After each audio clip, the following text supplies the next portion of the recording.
So I've come back to my pumpkins, and my sky is pretty dry, my ground is pretty dry, so I'm going to go back in and paint the pumpkins. And we know that a good base color for pumpkins would be orange.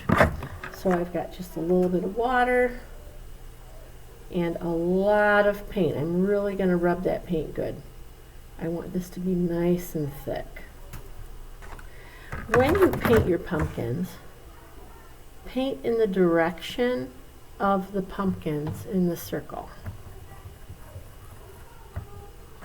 And this paint can be tricky if you're using the paint that we have in the art room, because you want it to be thick, but if you don't have enough water on your brush, the paint's not going to move.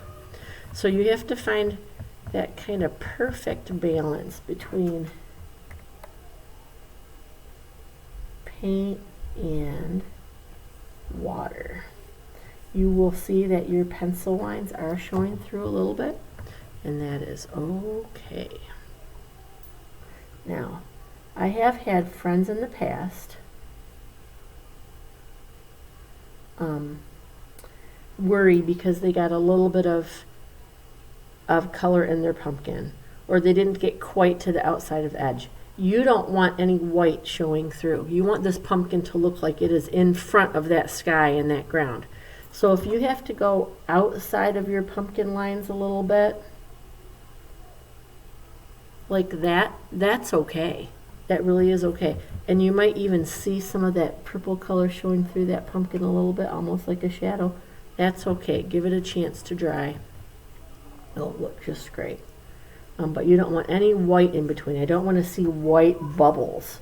And I'm even putting a second coat of this on. Another thing that I've had kids do before when we've done this project is I've had them mix some red or yellow with their orange, so each pumpkin looks a little different. You may do that, but you need to mix it on the paper. So if I go ahead and do this little pumpkin orange, and then while it's wet, I'm going to wash my brush really good, and while it's wet, get some yellow. And I don't know if you'll be able to see this really well on the screen, but if I get some yellow and mix some yellow with that, it can lighten, it is lightening up my pumpkin a little bit. Or if you want to make it a darker orange, you can put, now see, I got those drips there because I was being a little sloppy, painting right over them.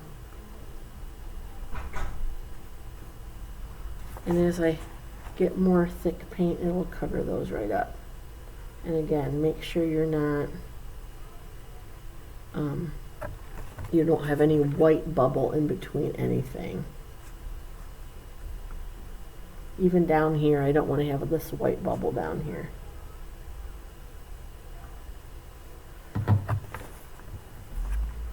So I'm going over the grass a little bit. I think that pumpkin, I want it to be a little darker orange, so I'm going to put a little red with it.